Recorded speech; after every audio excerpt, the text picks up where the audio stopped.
Idaho, the land that wrestling forgot. Until souls across the Gem State decided to make history. We all take risks. We all feel pain. We all have succeeded and failed. But not tonight. Tonight, our stories will be told. Tonight, our voices will be heard. Tonight, your eyes will see the unbelievable. For the first time in Idaho history, we bring you local professional wrestling. So gather the family, take a seat, and leave the action to us. We are Wrestle Club.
To the ring at this time, weighing in at 200 pounds, from Idaho, one half of the Spud Brothers, Big John Henry! Welcome everybody to episode 31. We are here in the Dia de los Muertos at the cemetery of all places in Boise, Idaho. I am G and my partner is... What's up everybody, this is Wes, and as you are seeing, we have Big John Henry and his brother Bronco Bill Lee. The Spud Brothers Coalition also is my favorite joke in the world. The two halves of a walnut equal one brain.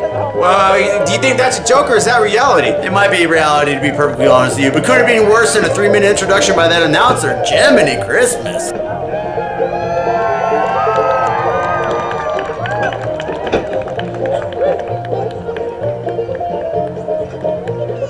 And his opponent coming down to the ring at this time, weighing in at 227 pounds, from Riverside, California. Put your hands together for King Marcus Anderson! And as you heard, coming to the ring, once again with authority, our king, our liege, my lord, King Marcus Anderson, looking to reclaim victory over that peasant, Big John Stud.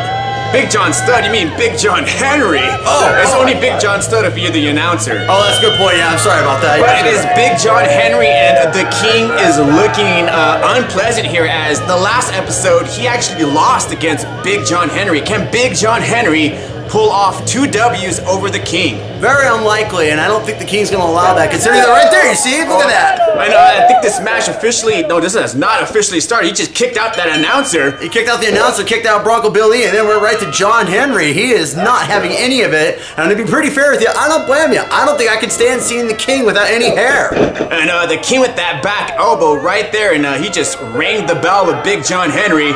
And the King soaking it up here at Dia de los Muertos. That sun looks beautiful on the King's body right there. I'm not going to lie to you. Now, again, folks, got to remind you, this is a match that is got a bet based on it between John Henry and the King. If the King loses, he loses his hair. If John Henry loses, he loses his right to be anything but a slave to the King. That can't be pleasant for sure. Big John Henry just hit him with that, was that an elbow right there? Big John, oof, that atomic drop. Yeah, that inverted atomic drop is a great way to say hello to the family jewels. This one was almost over. He almost hit that crop duster. It could have been 1, 2, 3, but the King wisely gets out of the ring here. And that right there, ladies and gentlemen, that will give John Henry some credit on that one. Even though he's only got half a walnut for a brain, that brain does know how to work every now and then. And right there, he almost worked it and scored a victory on our King. But Marcus Anderson, having none of it, quickly rolled out of the ring. The King, did you just see him? He spit on a fan. Well, you know, I mean, he's just giving the fan a royal bath. They just have to appreciate the fact that the King is willing to shower him with his love. Well, I hope they get a shower down, get cleansed or something. What is the King doing out here? Is he just mouthing these people? He is. He's talking about the mic. Oh, and there's some shaving cream on the King's head there. This might be the future of the King. We might see him without those golden locks. And the King having none of it, and he is going after Big John Henry right now. Shaving cream and all on his head. I shouldn't be laughing. Apologies, King. As John Henry hits the diving clothesline off that ring onto King Marcus Anderson. Big John Henry is taking advantage here. He does not want to be a slave to the King. I don't think anybody wants to be a slave to the King, to be honest with you, but I don't know what's so bad about that. John Henry going for a jackknife pin, quickly kicked out by the King, though. We got some shaving cream in the ring there. We might have the King's hair in the ring, too. Let's hope not on that one. I can't stand the sight of our King being bald. No, thank you. And there's an eye rake there. The referee needs to get in there. It's a brand new referee. His name is Core. Yeah, referee Core seen in there making sure everything's okay. As King Marcus Anderson was just checking the eyes of Big John Henry, making sure he's ready for what's coming. Oh, and what's coming is that suplex right there. Perfect. Yeah, that's right. Perfect as always by our Majesty, showing John Henry that the peasants will bow to the King, followed by that that vicious elbow to the heart of John Henry. And that's that's a 2 count there. A little bit slow counting from the referee, but he is a rookie here. I'll cut him some slack. We've got a lot of rookies that keep coming through. King Marcus Anderson, though, right now covered in the shaving cream, looking like it's just not going to work for him, though, to be honest with you here, G. And the King with that cravat right there. Big John Henry might be tapping out here. That is a vicious way to make a man tap out. You wrenching the neck and the head in a direction that it's just not meant to go. Do you want to see the King be as bald as Big John Henry? Not particularly. I can't stand the idea of our liege being bald. And speaking of our liege, he's giving him a royal punch to the dome, flogging that noggin with those knuckles. There you see the King here. Can he be victorious and have a slave or a servant? I feel sorry for Big John Henry if he loses this one. I mean, I don't know. I think I feel more sorry for King, to be honest with you. I don't know if I'd want John Henry as my servant. And a nice belly to back suplex by King Marcus Anderson on the Big John Henry. John Henry feeling that one. Yeah, John Henry's in a world of pain right now. And there's a cocky cover by the King. It's nothing cocky about it when the King is basically just letting the peasants know that he needs to kiss his dirty feet. And that is exactly what that was right there. So if the King wins, then are both brothers his servants? I don't know if that was necessarily the stipulation, but you know what? I'm pretty sure that by proxy, yes, that's exactly how it works. And Marcus Anderson just rubbing his knee right down the face of John Henry. That cannot be legal. I feel sorry for Bronco Bill Lee. He's not even in this matchup, and if Big John Henry loses, he has to be a slave too. Yeah, that's not going to be a pretty thing. And John Henry going quickly countering what looked like I would want to say that was almost a standing dragon sleeper, and then flipping the King into a quick Russian leg sweep. Yeah, Big John Henry needs to take advantage here. He has the King down. What does he have in store for the fans here in Boise? He's slapping him. What he making has some sense out of it, and there is that corner Big John Henry bomb, and referee. Once again, a little slow on the referee to get into position, but again, we'll cut him some slack. He's new to this. Yeah. As Marcus Anderson kicks out at a 2 count, I'm not gonna lie to you, G, that was a little scary. That one was almost over. We could have had a bald king here. Again, that's not a sight that I want to see personally. Here comes the crop dust. This one, and he nails it. This one is over. Goodbye, Golden Locks. There's 1, 2, 3. Foot on the ropes, foot on the ropes. There's 3. And the referee saw it too. Referee saw it, but Big John Henry, he thinks he's got the pin. The referee, I believe he's telling the bell person that this match is not over. Yeah, he's telling the timekeeper that is not the case. But John Henry, he's got some scissors, and the referee is stopping John Henry, telling him that he did not win the match. You better get in there, do it faster. We just lost some of the king's golden hair. Well, he did cut off some of that hair there. The disrespect from John Henry. And you know what? I think the king is about to show some respect of his own kind. Oh, you just kicked him in the gut there. What do we have in store? Ooh, that looked like a beautiful double-arm DDT as Marcus Anderson drives the dome of John Henry to the ground and getting a 3 count out of it. That means that the king now has the Spud Brothers as servants. The Big John Henry is going to have to wake up now knowing that he is going to be the servant of the king, Marcus Anderson. I think John Henry better start planning a good way to groom the king's hair, because after that little mishap, I'm pretty sure the king's going to make him pay for that one. And what does the future have in store for Big John Henry, as he is going to be the servant of the king? And I believe Bronco Bill Lee is also going to be a servant too. That's right. And then John, wow, Marcus Anderson having none of it, shoving the camera guy out of the way. The king has 2 t-shirts here. Yep, he does. He's telling the referee to get out of his way. And you know what? The referee probably should do as he says. Marcus Anderson is not a man to be trifled with. He is a king for a reason. He is our liege, and he is telling the 2 peasants, the servants, to put on his shirts. No, please don't do this. Oh, yeah. Let's see this. Come on. Come on, put their shirts on. They're not gonna look good in purple. Well, you say potato, I say potato, and purple's a fantastic color that represents our king. And these 2 better start wearing those shirts. The farm boys cannot rock the purple. Well, they can't rock the blue and the orange either, to be honest with you, but here we are. Yes. No, don't raise his hand. Oh, yeah, raise his hands. You 2 raise the hands of your liege, our king, Marcus Anderson. Come on, Spud Brothers, don't do it. Yeah, here we go. Yeah. This is a very poor alliance that we have just witnessed here. Well, I don't think there's anything about this alliance, true. I think this straight up is just exactly what it is. This is a king telling his 2 servants to respect him. After the disrespect that John Henry showed by cutting some of his hair, he better start looking some good ways to get the king's hair groomed.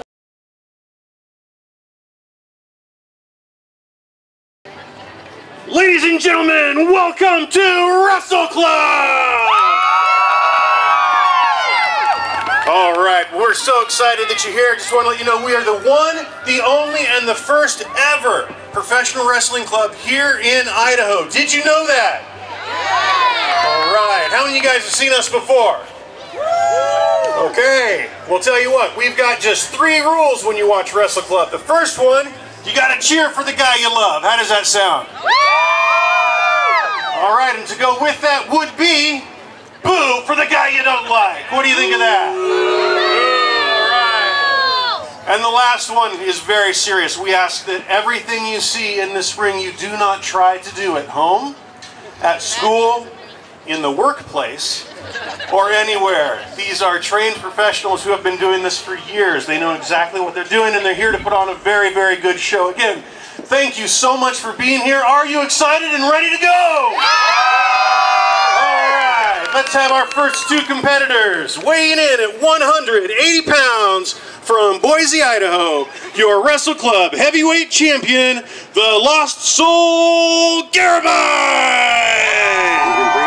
Welcome everybody to another action-packed Wrestle Club episode 32, New Year's Eve, the Idaho Potato Drop. I am G, and my partner is... Once again, ladies and gentlemen, this is Wes, and yes, it is the Idaho Potato Drop. It is a cold afternoon out here in Boise, Idaho. I believe temperatures right now are ranging roughly at 12 degrees. Freezing temperature there, G.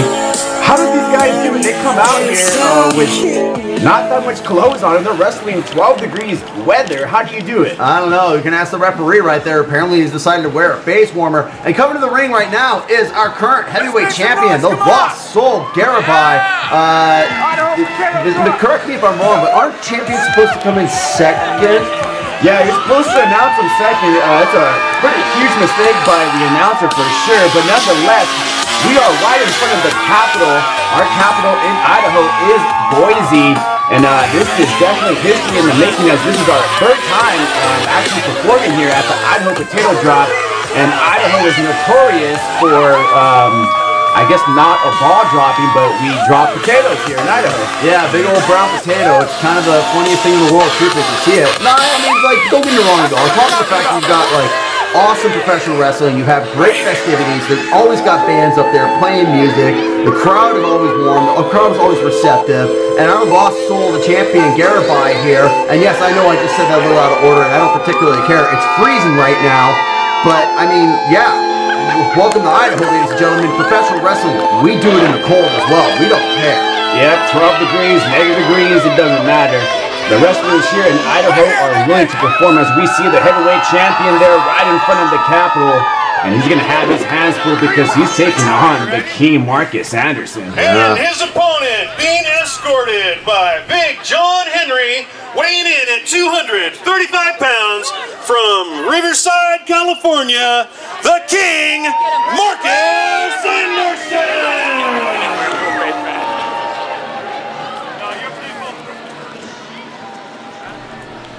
And speaking of King Marcus Anderson, here he comes to the ring. Our King, Ali, my Lord, Marcus Anderson, looking to once again reclaim that lost title that was taken away from him by the Lost Soul Garabai roughly a year ago.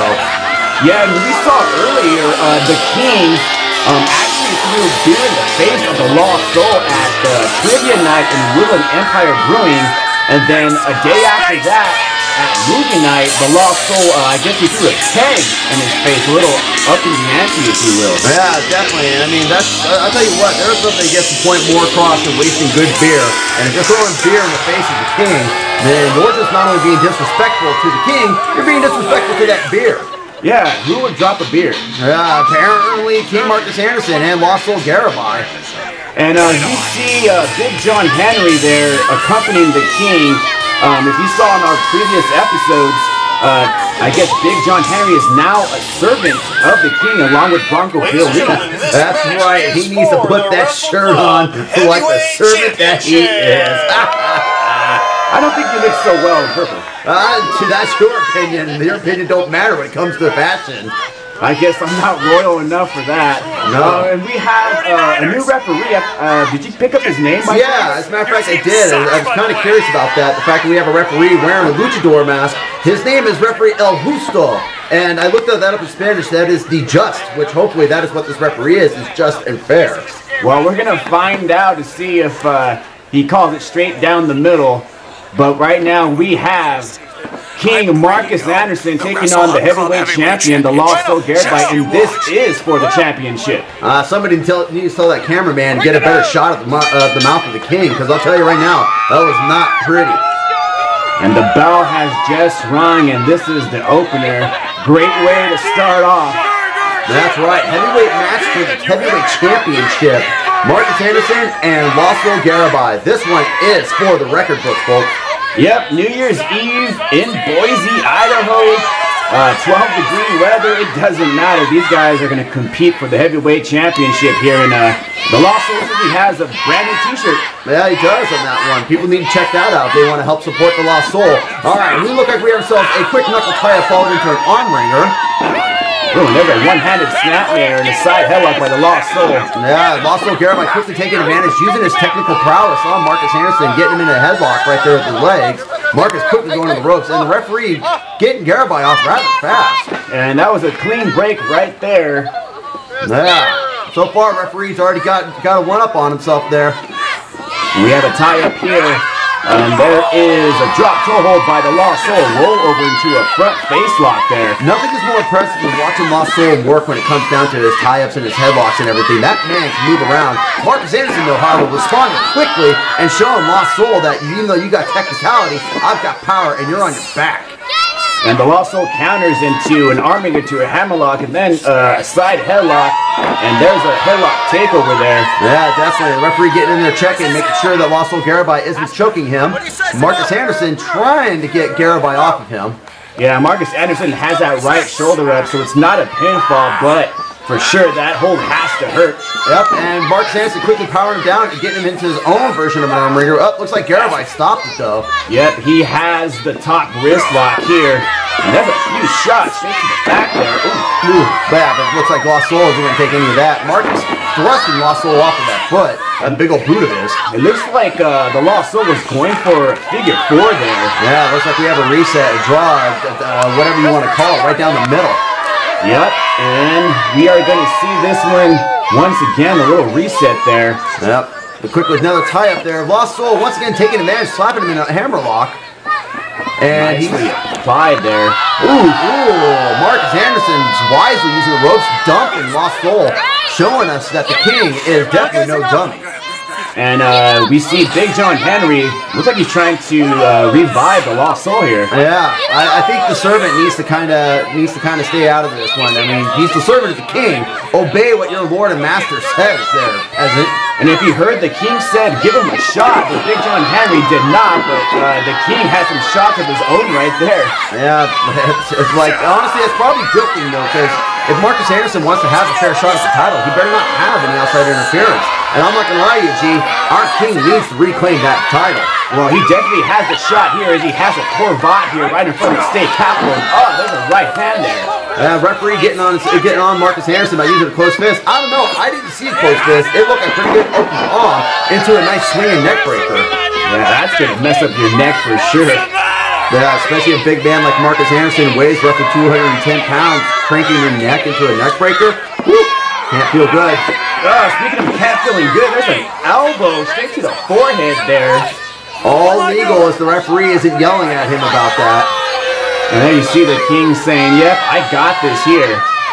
Yep, it looks like he's got him up into a good old-fashioned belly-to-belly suplex, side suplex, for looks of it. And that's 1, 2, and a kick out. Near fall there, kicking out at 2. And the King, he's choking the Lost Soul right here. Yeah, I think he's just helping Lost Soul realize that breathing's a good thing, that's all. And you see the breakup there, and the King hitting that rope. Ooh, only to find that there is nobody home when he goes for that elbow drop. Marcus Anderson greeting the canvas with an elbow as Lost Soul Garabai once again realizing that yes, air is good to breathe. And that was a last second maneuver there. There's a kick to the gut. What do we have here? And there's a suplex followed with the neck breaker as he held on to the neck of the King there. Yeah, that's just fancy right there is what that is. 2 count. 3, almost, no, 2.5. And the referee is saying he kicked out, and for sure he did. Marcus King Anderson is still in the game here. And the Lost Soul is trying to take advantage here. And there we see a European uppercut. Hey, a referee needs to get on that, though. From this angle, it looks like he's just punching him in the face with the closed fist. Ooh, there you see, looks like the King got tangled up there on the ropes. No, like the referee needs to stop him. He's in the ropes. He can't really do anything here. And here comes the Serpent off that mid-rope. Ooh. And there's a club straight to the back of the neck there. I'm surprised the referee's not getting on Lost Soul Garabai here, truthfully. He really should have, as Marcus Anderson is in the ropes. 1, 2. Almost got it done there. Almost retaining here. And there's a 2.5. And the King is taking a timeout here. Timeouts are smart. Timeouts are things you can do. It's all about the mind game there, G. If Marcus Anderson rolls out, as long as he's back in well within the 10 count, he can get a chance to breathe. Lost Soul Garabai, being the veteran that he is, should know that he should get out. And you see Lost Soul, I think he might be on the outside here. Big John Henry saying, hey, you got to go back in the ring, boy. Yeah, if Marcus Anderson wants to taste that title, he's back in, breaking the count. Lost Soul. Ooh, and there you see a jawbreaker on that top rope there. Nothing like a good old-fashioned hot shot to the top rope, followed by ouch. It looks like he also got his throat caught up in the bottom rope there.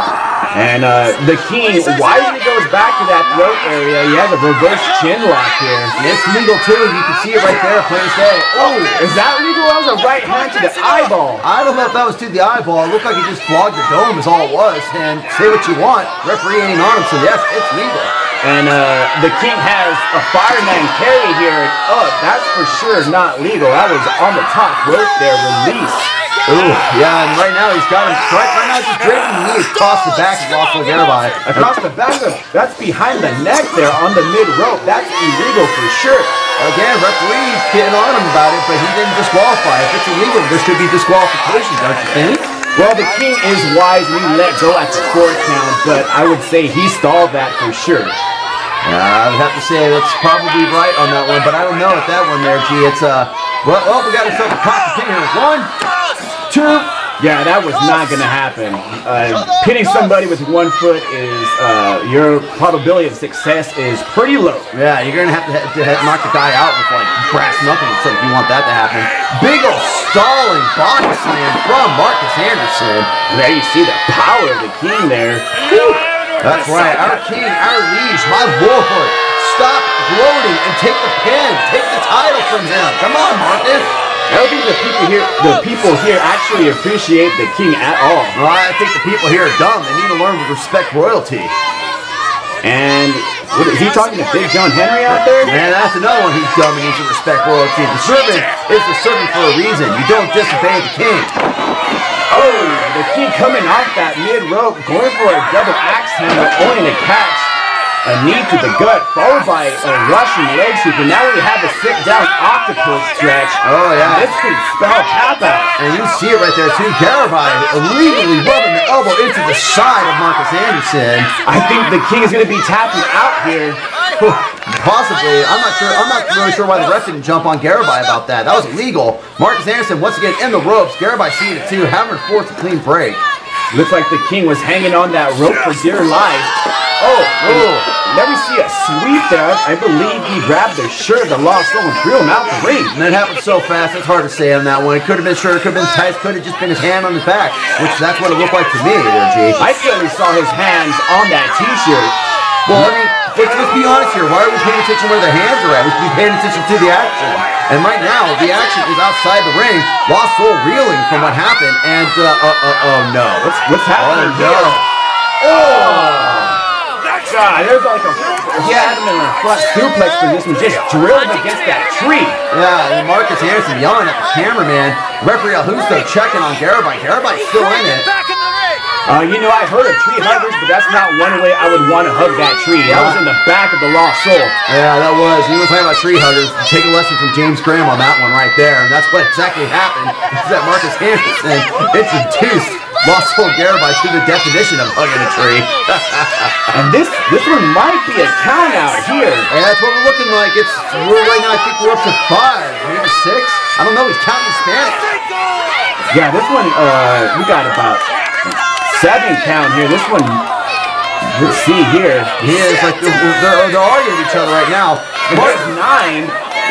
And King Anderson just pushed Big John Henry. Oh, I think that was it. I think that's a 9. I think that's a 10. And 10 right there. That's it. This is a count out here. Marcus King Anderson just pushed Big John Henry and collided with the Lost Soul. And your winner is Marcus King Anderson. By a count out, the big dope John Henry just cost Marcus Anderson his title shot. Oh man, there will be retribution. It looks like Lost Soul Garibay is not too happy either. He doesn't like the fact that he just took an L. And yeah, Marcus Anderson very upset that he took a W and not in the way that he wanted it. Yeah, the Lost Soul is going to go with the loss, but he is still technically the heavyweight champion. Wrestle Club heavyweight You see it champion. too. You see it bright stage. Big dope Henry there trying to raise Lost Soul's hand. I think he just needs to kind of stay away at this point in time. And it's quick to mention that the Lost Soul Garibay has a lot of losses as a heavyweight champion in 2018, and this is not one day that he wants to end with a loss. Well, let's look at it this way though too. Does it really count since he was, even though the title was up for grabs for 3 full months, Does that really count? It looks like El Huso is trying to separate these two. I don't know if that's a good idea, El Huso. You should probably just leave Marcus Anderson alone. He is on a warpath right now. Well, he technically owns Big John Henry because he is the servant. Yeah, he is, and he's telling him. Look at that.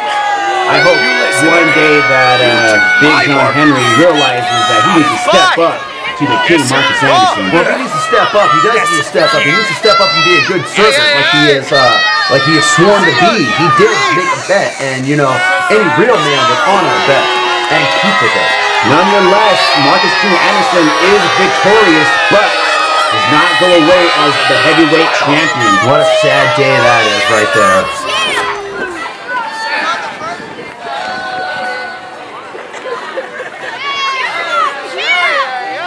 You can breathe in 10 seconds. 9, 8, 7, 6, 5, 4, 3, 2.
Ladies and gentlemen, thank you for being with us today on Wipe Your Feet with Devin Dawson. I have the Lost Soul Garibai. We're just going to ask him a couple of quick questions, get to know him a little bit better, and basically anything that you want to talk about is totally fine. But you got to keep in mind, the questions that I'm going to ask, you can only talk for 3 minutes. All right, I got you. It's like this, man. We're just going to gonna shoot those bust bullets right through them. Now, here's the thing. Before we get started, there's one thing I want you to see. I mean, I see you brought your belt. Yeah, that's great. Heavyweight champion Wrestle Club. Did you notice when you walked in here and you sat down before we started taping, I brought your chair? You know what? I gotta say, you went all out with the Lost Soul chair. Show the chair. Right here. Look at that. Vintage. Huh? Bam. Yeah. Yep, we hold back no expense here. Okay, so, are you ready for the questions? Yep, shoot. Top secret questions. You have not seen the questions. He does not know what they are. I have them here. Anything. Okay. That's what I like to do. So, here we go. Timer ready? Ready. Okay, here we go. First question. First match you ever saw. Go. I was 5 years old and we were watching TV. My family, we only got together for pro wrestling. We never got together for Christmas. Okay. We never got together for Thanksgiving. Okay. But once pro wrestling hit, that's when we all got together. First match that I saw was The Undertaker versus Jimmy Snuka. Really? And I believe he crushed him in about, I think it was maybe 5 minutes or less. Squash match, basically. Just. Pretty much, let's say he dominated. And ever since then, I have been in love with The Undertaker. I think it was just like his aura, his energy, just around him being mystical. Was like, that guy's dark, and all the other kids, they like the Hulk Hogans and the Macho Mans. I was into the whole death dude. You know, I'm going to bring the pain type of thing. And I think that's where I get some of my persona. Because those are the guys that I grew up with. Be like, yeah, Undertaker, like I can dig him. I want to be just like him. All right. Minus the flamboyance and the colors of Macho Man and Hulk Hogan. Sure. The bleed red and bleed yellow. Okay, well, while 3 minutes hasn't gone up, though, let me ask you. Okay, do you remember when it was Undertaker versus fake Undertaker? That's one that I suffer from short-term memory. Oh. So when I saw that, it kind of just went to the back door. Sure. So I know for sure I saw it. I just don't recall it. It didn't even touch you then? No, I didn't. You know, I think it was on paper, but like it just never happened to me. That's fair. I think the match said Undertaker versus Undertaker, and then I went to the bathroom. I think what they called a piss break. Oh, so that's what I took. And I was like, yeah, probably not going to watch that one. Okay. But I was happy that Undertaker came back because he was wearing that mask because he had the facial injury. That's right. He was out for a while. Yeah, and then he came back. Yeah, That's and right. then he revealed himself to be obviously the original Undertaker. And who was it that actually played? Do you recall? Was it Kane? The fake Undertaker was actually his brother, the Brothers of Destruction, Right, of which course. happened to be the fake Kane. Right, He was right. Kane, Isaac Yankem, but yes, it was his brother that is now known as Kane. Okay. So I guess brothers stick together. Okay. How are we doing on time? 45 seconds. 45 seconds left. Okay, here's the thing. I know that we're under time, but you brought up death. I want to jump to the second question. We're going to add that 45 to his next question, okay? Now, in the theme of death, your birthday happens to be when? May 24th. I'm not going to say the year. Okay. You don't have to say the year. That's fair. That's fair. You don't have to say the year. But did you know, in the theme of death, we'll go with death, okay? Someone died on that exact day that you were born. Who was it? It was Vince McMahon Sr. Senior. Yes. Is that important to you at all? How does that talk? What does it mean? I found out a few years ago, and then I looked it up and whatnot, and I found it like, okay, he died on the same day that I was born, right? And the position that I'm in, it kind of makes sense now because he was as what? Because not everyone understands. How do you feel? It makes sense as Vince McMahon Sr. was very old school. He didn't want to sell out the business. He was still about the indies, and now I am the owner of Wrestle Club, and I promote a very old school way. Right. And to have him die on the day that I was born and me carry that old school feeling, it's kind of creepy in a way. Would you say that you're the reincarnated? No, I don't. You're not going to go there. I don't look nothing like him, and I don't want to look like him, but I do want his bank account. There you go. And then the money start rolling because right now I'm losing a lot of money. What would you do with all that money? I would probably just put it back in Wrestle Club. Okay. And be like, oh, I'm actually getting paid for once. My highest pay rate has been a hamburger, a fries, and I think I got like a bottle of water. You're saying in all of your years, because you've been doing this a while, you're saying that the most you've ever been paid the most was a hamburger? In Idaho. Oh, in Idaho. Okay. Yeah, outside of Idaho, I made $50, and that was like a one-time deal. Like my whole 10-year wrestling career, I made about $85 tops. So all of you out there who are paying attention to this, I want you to know $50 for a indie worker is a lot of money. Oh yeah, that's a ton of money. That's a big pay rate right there. Yeah, big payday. I remember getting a handshake. I remember getting a hot dog. Oh yeah, I didn't even get the hot dog. That's just or the bun. Like it was. I didn't get. I got a handshake sometimes. There you go. Because I had to powder out. I was like, I got like a 12-hour drive. I don't have time to stay at the end and shake your hand. I got to go home. That's fair. And work on Monday. But yeah, spend more gas on money you didn't get. Yeah, you gotta pay for the car rental, and then you have to pay for the gas, and then you go and wrestle. You don't get paid, and then you got to come right back, and that's gas money, that's food money. That's right. But anybody that complains about that, get out of the business. Like just leave the business, period. Because you're in it for the wrong reasons, and you have no passion and no love for the sport, and you just quit for my own sake. Well, really. they call it paying dues. Oh yeah, and that never stops. You gotta pay your dues. No, I've been doing it for 10 years. It doesn't stop. I still do the ring crew. Every single event in my own promotion, I'm doing ring crew. I've seen it. And I've seen it. You see me swipe. You get my broom and swipe the mat like that. Sweep the mat. I've seen you set the ring up. You do it all. Yeah, and that never stops. And anybody out there that thinks you've been 5 years in this business and those ring dues stop, no, it doesn't stop. It's forever. Like absolutely. That's the way I've trained my guys. So there you go. Time. Perfect. Excellent. Because I was going to go to the next one. Oh, sweet. Okay.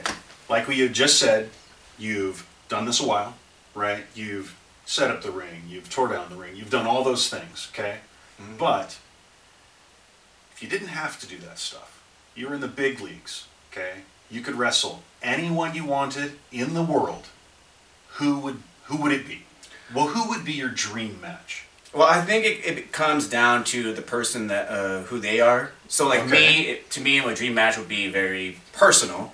It would be someone that I grew up with, someone that I know their backstory. Okay. Because let's say if I just choose the Undertaker's, like I don't personally know him. I don't know his personal life. I don't know what he's been through.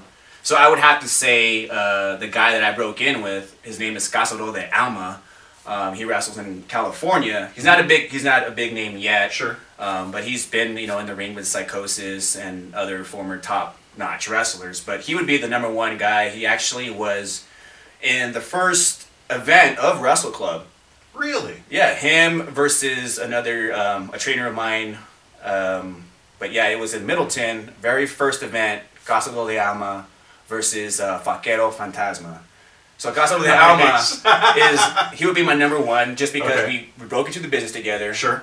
We went on different paths and we check in with each other. But he would be my dream match because we share the same struggle. Like we were taught old school and getting cussed at during practice and be like, oh yeah, your back hurts, and we would travel 2 hours one way twice a week just to go to practice. Wow. And you get your butt beat, you get cussed at. Right. And you got to go back home that 2-hour drive being hurt and then be like, do I really want to do this? And it's like, yeah, I'll be there on Thursday. All right, cool. Okay. Well, I'll tell you what. Let's try this. Okay. Let me name drop. Okay. Would you want to wrestle AJ Styles? I don't know. I think I would want to wrestle everybody in the world. To me, that's a good answer. To me, it's all about competition. Right. Like I don't mind wrestling the same guy like twice, 3 times, as long as there's a story to be told. That's fair. I'm very competitive. I think that's the only reason why I got into pro wrestling. Like I always want to up the other guy, I always want to be better than my next match because I think there a lot of wrestlers. They go in the matches and they go like through the movements, do whatever they have to do, and then they become stale. Right. And that's kind of becomes a dangerous issue because you never evolve yourself. So you should always be like, okay, like I'm good where I'm at, but I should probably study some footage so I can better myself and my personality. That way your next match are always top the next one. Otherwise, like if my last match was better than the match I'm gonna have tomorrow, then I'm doing something wrong. Okay, that's fair. So you should always be like, do your homework, be as competitive as you can be. Okay. And I would say I would want to wrestle with everybody in the world. No. Okay, everyone in the world. Great. We got to move on. All right, thank you for coming back. I'm glad that you're here. I do want to let you know that while you were gone during that commercial break, the Lost Soul, Garabai, actually tried to take my questions, which this is supposed to be a little bit candid. You realize that. This is unscripted. You're not supposed to know the questions. Just so you know, I'm kind of blind. My vision is like a -4, so I couldn't really see anything. All right.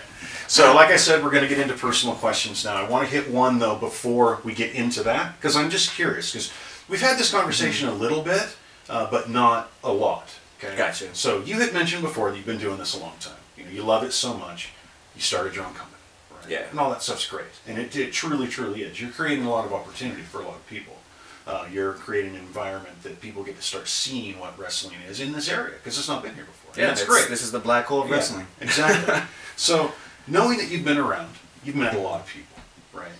Some nice guys, some not nice guys, stuff like that. But let's name drop a little bit, okay? Who are some of the big guys that are out there that are, that are well established, that have toured the world, that are in big promotions, that these guys would know, right? Mm-hmm. Who have you ran into? As far as like big names in the locker room? Yeah, big names in the locker room. I think when it comes down to big names, I think it depends on the person. Okay. So like, for me, I've been in the locker room. I don't want to name drop. I've been in the locker room with guys that have been, past WWE workers. Sure. But I never felt that like, oh, that guy is obviously a big guy. Like, I want to be just like him. Right. I never really had that approach. To me, it was like, oh, you know what? That worker that, has maybe a character that's, made of lemons, for an example. To me, that what stands out compared to someone that's like an ex-WWE or ex-whatever top-notch company. Right. Because to me, it's like, oh yeah, well, you're an ex-WWE. That means you're not going forward, you're going backwards. That's fair. So what I look to as far as like the big names is like, who's coming up in the indies? Because that guy that's coming up in the indies, he's going to be the next like big thing in the WWE. So have you seen that? I have seen a few guys at camp. Actually, a lot of guys at camp that have. What do you mean camp? So what's camp? So I've been to the Ring of Honor camp. Okay. I've seen 3 guys get picked up, and now they're in TNA. They've been in TNA for about 3 years. I think it's Impact now. Okay, but is this? Are you talking summer camp? This is like Boy Scout camp? I mean, what is camp? Wrestling camp is pretty much it's a 4-day camp where you are if it's Ring of Honor, you have about 2 matches per day, and then you're critiqued on the matches, and they tell you, hey, like this is what's missing, and this is what you need in order to go to the next level. And obviously at that time I didn't have it down, and that's where I actually became the Lost Soul. It evolved from Ring of Honor, the Ring of Honor camp, because I was like, yeah, like I am the Lost Soul, but they gave me certain points where it's like, yeah, but you still need to do this and do that, which I'm not going to share. Go to camp if you want the knowledge. Okay, that's fair. But I've seen guys get picked up from that camp, and they're in TNA now. They've been in there for X amount of years. I've been to the Harley Race camp, and me and the Marcus King Anderson went, and we're on Facebook. We see guys posting their pictures, and they're on Impact, and we're still in Idaho. Okay. You know, and I don't see that as, you know, as like, oh, you know, those guys got picked. Right. And while we didn't get picked. Another example would be we had a Juice and Thunder Liger seminar where I think they had like whoever was a top student got an opportunity for TV at that time. Wow. And then, so obviously we didn't get picked for that and whatnot. But I would say the big guys in the locker room that I pay attention to are the ones that I know that be like, you know what, that dude, like he is going to be like the next big thing. He's gonna, like right now he's in the indies, but he's going to work his way up to the top. Is that time? Time. All right, time to move on. Okay. Might touch that again though later. Maybe. I don't know. Maybe. All right. Depends how you finish this out. Oh, okay. So I'll bring it home. Here's the personal question. Okay. We know that Wrestle Club's your baby, right? Mm-hmm. It's your thing. Okay. But why is it so dear to you? Well, I mean, this is the heart-to-heart question. This is what I want to know. This is what these guys want to know. Okay. You've done tons of stuff, but what makes Wrestle Club different for you? I think the number one thing that makes Wrestle Club different is that it's based on family. So I've been to about 18 different states. I'm not going to say any promotions, but I noticed that the locker room itself is pretty much the heart of everything. And if your locker room, if you got one guy talking trash about the other guy, or you have another guy being dangerous in the ring, and you know, it just becomes a cancer. And if you have one guy that's cancerous, it's going to affect the whole locker room. That's what cancer does. It just spreads. So I would say Wrestle Club, the number one thing that separates us from everybody else is that we're all family. I'm obviously going through some personal stuff. My family knows what I'm going through. Honestly, I know your story too. And obviously, we rely on our guys to be, when stuff goes down, like we contact each other, and I think that's like the intimate feel. Right. And like I said, I don't get paid. I say this company probably cost me about $35,000. I lost. Okay. But it doesn't really, to me, it's not about the price tag. Like without Wrestle Club, I wouldn't have a family. That's for sure. That would have never happened. I would have never met all these people that are still in my life. Like after 5 years or whatnot, I never really known somebody for that long, but they're still here. They are literally my family, my friends. I call them, they call me, and when they're down or when I'm down, I'll be like, hey, like something's going down, and like, can you just come over and can we just spread it out? But I think that's the number one thing that people recognize. Be like, you know what, these guys like are having fun. It's not like, oh, like I got to go wrestle or anything like that, because we don't get paid. It's not a job. And like we don't get paid at all. And for me, it's like every event is a 16-hour day, and I don't get paid for it. It's all volunteer work. Sure. And then like some people that don't understand that, they're like, why are you still doing it? Like you're telling me that your back hurts, your body hurts, you can't recover. Right. You don't get weekends off. You're doing footage, like you have no life. But at the end of the day, it's like, yeah, but like this is the opportunity for other people, like 30 other people that enjoy doing this. And without that will never happen. So I have a reason to be here. And I would say like that all the work that I've done, it has paid off, even though it doesn't pay off in cash. Okay. So one word. Okay. What one word would you decide to use to describe Wrestle Club? Family. To you. Family. Family. What is it? Family. Yeah. You tell all the guys, awesome. Any choice that I made, I will tell the guys, hey, this is what choice we have. What do you guys want to do? It's never been what do I want to do. It's always been what do you guys want to do? What do we want to do? It's never been, well, this is what I want to do. And that's where a lot of indie promotions fail, because you can go to an indie promotion and you know who's the owner because that owner has the belt. Yeah, got it. So, okay, time you said? Okay. Okay, so this is kind of a, not personal at all, okay? Well, opinionated, definitely, okay? So, when a guy is putting together what he's going to wear, okay? You guys call it well, we call it gear. Okay, so it's gear. Call it gear. Tights, trunks, Speedo? I mean, is that what?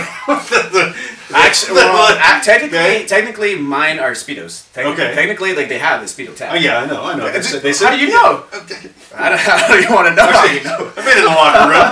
Okay. So, what? I mean, I know what you wear. Okay. What do you think's the best to wear? I would say the Speedos. Really? Yeah. Why? Because I do like springboard stuff. Sure. So like if I'm wearing shorts, there's no way I'm wearing pants because your stuff's gonna get caught up when you try to spring. So I like to be free. So with the Speedos, itself, I am like really free, and I can just jump on the top rope easily compared to if I'm wearing pants, I'm afraid that like you see my pants now, I can barely squat because they're really. Are you saying you couldn't wrestle in those? No, I would probably rip them. Like I got pretty big thighs. Okay. So like if I were to squat, I'm afraid like if I wear pants, it might break, and next thing you know, you are going to see something that they probably don't want to see, or they do. I don't know. I don't know. That's not what this is about. Just so. No, I got my pants are staying on. By the way. All right. Okay. But I stick to Speedos, and I actually do my own gear. So really, every gear that I have sewn myself. Does that happen a lot? In like the indie kind of. No, not at all. No, really. No, and I think with that, like me actually sewing my own gear, it just adds more to it because that's another investment. That's like. So would you say you appreciate it? Oh yeah, because it's the business more. Yeah, because it's custom. I mean, it's custom made, and it's like it's the time that I did to sew it, and not much guys know how to sew, and I'm not afraid to admit I know how to sew pretty good. By the way, I have some art in my room that has to do with fabric and sewing. The lost soul, Garibai the sewer. Yeah. Wait, speaking of sewing, if this camera can get this shot right here, I actually sewed that right there. I sewed the banner. If anybody wants any gear that needs to be sewed, just hit me up. Let me know. I'll try to do my best. For free? No, not for anybody else. No. Oh, okay. I do mine for free. Okay. Everybody else is going to have to pay a price. Okay. I'm only sew for one person for free, and that's myself. Okay, very good. And you prefer to have it that way? Because there are places you can purchase stuff. Oh yeah, People but they're really can expensive. go down to Dick's Hardware and they could get yoga pants if they wanted to, but that's not the same. That was like two adult really bad terms that you said. I'm just saying. I'm not going to repeat what you said. Okay, very good. But I mean, there are places down in Mexico that will make stuff for you. There are places out east that will make stuff for you. They'll take you send your measurements. They'll make some really nice stuff. But that gets. It's pricey. Spendy. I've known somebody that had a bad horror story, like spent like $350 on gear, and he got back like pretty much not what he expected to get. And I was like, really? Like you spent $350 on this? Like I would probably murder the guy. Yeah, I'd flip out. Yeah, so it was like totally at least if you do it yourself, like you know what you're getting yourself into. Whereas like okay, I'm probably not the best, but if it comes out not the way I wanted, then I don't lose $350. Time. Come on, man. We only got so much time. Stop looking at the list. I'm not looking at the list. All right, so we're gonna go a little personal again. Okay. Little personal. I keep coming back to what Wrestle Club means to you. Okay, because it's yours, it's your creation, okay, and what you want to see it become. You've had a lot of talent, a lot of guys come through, okay, whether it be workers in the ring or refs or just across the board. You've had a lot of different people. So now away from yourself, okay, and the family and everything that we talked about. So away from that, what do you ultimately want to see for every person that gets in this ring? Well, oh man, it's kind of hard to say because you're trying to not put family in there. Well, yeah, I would say without the family, I'm not really sure what Wrestle Club is, to be honest. The way that I see it is like I'm getting older. okay. I'm not gonna be able to do this as long as I'm thinking that I'm able to. Like my back is really jacked up. But I am hoping that I have at least 5 more years or 10 if some stem cell research. Right. Give me a new spine. Give me something. Okay. For the gear that you make. Yeah. Give me. I just made new gear. Give me a new spine. Yeah. Okay. But I would say for the future, like at least, well, speaking for others too, is that a lot of us we're having a new generation. Like we're having babies. Right. You know, and for me, it's like I want to be, 50, and then my daughter can watch me, all the past episodes, and I would really I would hope Wrestle Club would last, where we have season 10, and I'll be like, what, I can't wrestle anymore, but we can sit down and watch our past matches, and that doesn't even only go for me. Like I have. You want that for everybody on the roster. Well, yeah, I would. I'm not gonna name drop, but there's other guys that have kiddos that's like their first year having a kid too, and I would like for their kids to have the same thing and be like, my dad was on like in episode 1, and he did this to the Lost Soul or whatever it may be. But I want that for everybody to be like, hey, like, because we're on Roku, we're on TV every day. I wanted to ask about many independent companies don't even get that opportunity. Like we're the only independent company on Roku right now that doesn't charge. Well, and we're ranked well too. Yeah, and we're getting the views. So it's like, and I know years from now, like Roku's gonna be the thing, and obviously like our kids are gonna be so much into the social media that they're gonna be like, yeah, I want to see Dad on episode 2. When I was like age 1. Because obviously they didn't have, recollection or memories. I'd be like, yeah, well, this is what your dad did. So I think that's the number one thing that I want, for every wrestler to have, be like, we have something that's going to last forever. Like our legacy is always going to be forever because our kids can always tune in whenever they want. Like we're on YouTube, we're on Roku, we're on Facebook. And that's something that's you can't kill that. That's going to last forever. When you start talking family, creating something, right? Something that you want to last a long time. That's exactly what you're talking about. Yeah, so I would say I would want that for every wrestler that's in Wrestle Club to be like, hey, you can easily tell your kids to tune into Roku and watch us. Be a part of it. Yeah, you're like, this is what I do. This is our life. This is how you were raised. Right. Oh, time? Okay.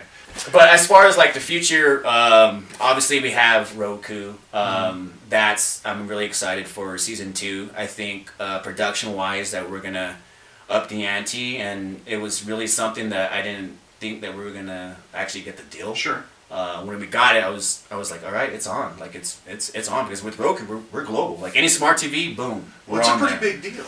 Yeah, and it really is. And then we still have the local TV deal, right? Which is another big thing. And it was funny because I was talking, and they just reminded me that I forgot to invade a different county that has a TV station, and that's my next target. Oh, very good. I just totally spaced it. I forgot. I got a lot of stuff going on, and she reminded me, and I was like, oh, yeah, I forgot to go to that other TV station. Any predictions on how that's going to go? Literally, I think we got the deal. Nice. I just have to send in the footage, and we're almost on 30 episodes, and that should be good enough for, at least 6 months in that different county, which is... It's Twin Falls. Twin Falls and beyond. Okay. I don't know what the name of the county, but I just know where to go. Oh, okay. So you know where to drive to. Yeah, I know where to go. Okay. But yeah, I was supposed to do that, I think, last year. And then since I got some more time here, I guess I'll drop another bomb. Okay. So Wrestle Club is trying to change the laws here. And soon enough, I'm hoping by the end of this year, I will be putting out a petition on change.org to try to change the laws here in Idaho. In regards to what? In regards to professional wrestling being sanctioned. Where we are not considered pretty much a sport right now. Okay. But yeah, change.org, I'll be in there submitting my petition very soon. This is a conversation that I actually want to have with you another time. Oh yeah, it's a pretty big deal. It's a huge deal. It's a big It's deal. a huge deal. Yeah. And it reaches a lot further back than people think. I'm talking way back to NWA. Oh yeah. Way, way, way back. Yeah, now Idaho's suffering it. When wrestling was stuck under the boxing license. Yeah, that's where we're at right now. Yeah. So that changes everything. Anyway, thanks for coming by. We gotta eliminate the Definitely appreciate dinosaurs. it. Yeah. Yes, we There you do. go. Thank you. Thank you. Yeah.